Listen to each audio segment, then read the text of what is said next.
জেলাগুলোতে বাঁধ খুলে দিয়ে বন্যার সৃষ্টি করা, আবার এখানকার কিছু সংখ্যালঘুদেরকে উস্কানি দিয়ে আপনার বিভ্রান্তিকর বিষয়ে রাস্তায় নামানো, এই যে আইন শৃঙ্খলা পরিস্থিতি এবং রাজনৈতিক একটা স্থিতিশীলতা, এটা কিন্তু এই সরকারের জন্য একটা বড় চ্যালেঞ্জ। সরকার কিন্তু এখন পর্যন্ত আইন শৃঙ্খলা পরিস্থিতি পুরোপুরি স্বাভাবিক করতে পারেনি, স্থিতিশীল করতে পারে নাই।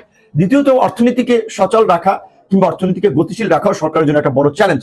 এই সরকারের অনেকজন মানুষ কিন্তু প্রতিযশা অর্থনীতিবিদ রয়েছেন, কিন্তু এখন পর্যন্ত বিশেষ করে ধরেন আমরা একটা রাজনৈতিক রোডম্যাপের বাইরেও ইকোনমিক রোডম্যাপও কিন্তু এখন পর্যন্ত আমরা দেখছি না।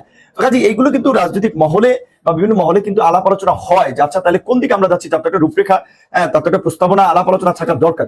সেই দিক থেকে গতকালকে প্রধান উপদেষ্টার ভাষণে অনেক বিষয় ক্লিয়ার হয়েছে যে আপনার ব্যাংকিং খাত, সুশাসন প্রতিষ্ঠা সহ অর্থনৈতিক পুনর্গঠন, ছাত্র যুবক তরুণদের চিন্তা ভাবনাকে প্রাধান্য দিয়ে রাষ্ট্র গঠন, প্রশাসনিক রাজনৈতিক সংস্কার এবং সর্বশেষ একটা অবাধ সুষ্ঠু নিরপেক্ষ নির্বাচনের মাধ্যমে জনপ্রতিনিধিদের কাছে ক্ষমতা হস্তান্তর করা।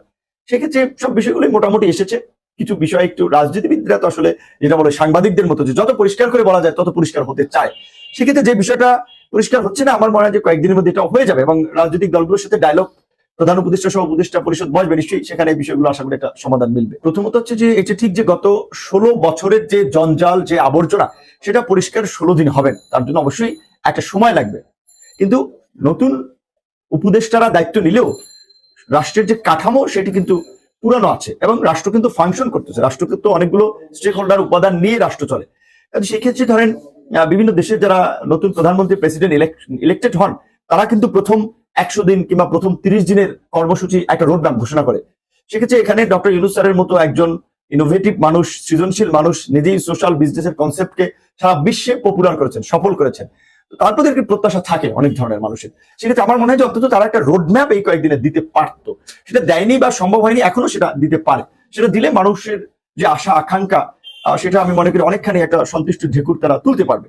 প্লাস হচ্ছে অবশ্যই আরো একটা বিষয় আমাদেরকে বুঝতে হবে, এখন যে বিভিন্ন সংগঠন কমিউনিটি আন্দোলনের নামে সরকারকে চাপে ফেলা বা অস্থিতিশীল পরিস্থিতি তৈরি করার যে কাজগুলো করছে, এগুলোতে কোনোভাবেই সমর্থন দেওয়া যাবে না। আমরা কিন্তু একটা বিষয় পরিষ্কার করেছি যে এই সরকার ছাত্র জনতার সরকার, ছাত্র জনতার চাওয়া পাওয়ার আলোকে তারা আগামীতে গণতান্ত্রিক বাংলাদেশ বিনির্মাণ করবে, যেখানে মারামারি, হানাহানি, রাজনৈতিক দুর্বৃত্তায়ন, ঘুষ দুর্নীতি থাকবে না।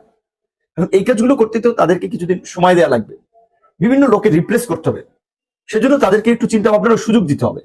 কাজে ওই সময়টুকু পর্যন্ত আমরা ধৈর্য ধরার পক্ষে এবং আমরা সবার প্রতি, দেশবাসীর প্রতি, বিভিন্ন কমিউনিটি তাদের প্রতি কিন্তু আহ্বান জানিয়েছি যে অন্তত আল্লাহর হস্তে 1 মাস আপনারা আন্দোলন করেন না, কারণ একটা মাস তাদেরকে স্থিতিশীল হয়ে কাজ করার সুযোগ দেন। আপনি একটা গণমাধ্যমে চাকরি করেন কিংবা একটা অফিসে চাকরি করেন, আপনাকে যদি নতুন এক জায়গায় বদলি করা হয়, ওখানকার পরিবেশ বুঝে ওঠার জন্য কিন্তু আপনার 10-15 দিন সময় লাগবে। কাজে এই যে একটা ফ্যাসিস্ট সরকার যারা 15 বছরে সমস্ত প্রতিষ্ঠানগুলোকে আপনার তাদের স্বকীয়তা ধ্বংস করে একটা দলবাজের আখড়ায় পরিণত করেছে, দলবাজদেরকে বিভিন্ন পদে পদোন্নতি দিয়েছে। কাজে এই পরিস্থিতি তো রাতারাতি চেঞ্জ করা সম্ভব না। এই পদগুলোতে উপযুক্ত লোক তৈরি করতে হবে, তার জন্য কিন্তু একটু সময়ের প্রয়োজন। দেশবাসী, আপনারা যেখান থেকে ভিডিওটি শুরু থেকে শেষ পর্যন্ত দেখেছেন, আপনাদেরকে অসংখ্য ধন্যবাদ জানাই। দর্শক, আরেকটি কথা বলতে চাই, যারা এই ধরনের নিউজ লাইভ দেখতে পছন্দ করেন, দেরি না করে এই চ্যানেলটি সাবস্ক্রাইব করে বেল আইকনটি অল করে দেবেন, তাহলে দেশের সকল রাজনৈতিক খবর, আপডেট খবর সবার আগে দেখতে পারবেন। তাহলে সবাই ভালো থাকবেন, সুস্থ থাকবেন, দেখা হবে পরবর্তী কোনো দেশের কোনো আপডেট খবর অথবা নিউজ নিয়ে। আসসালামু আলাইকুম।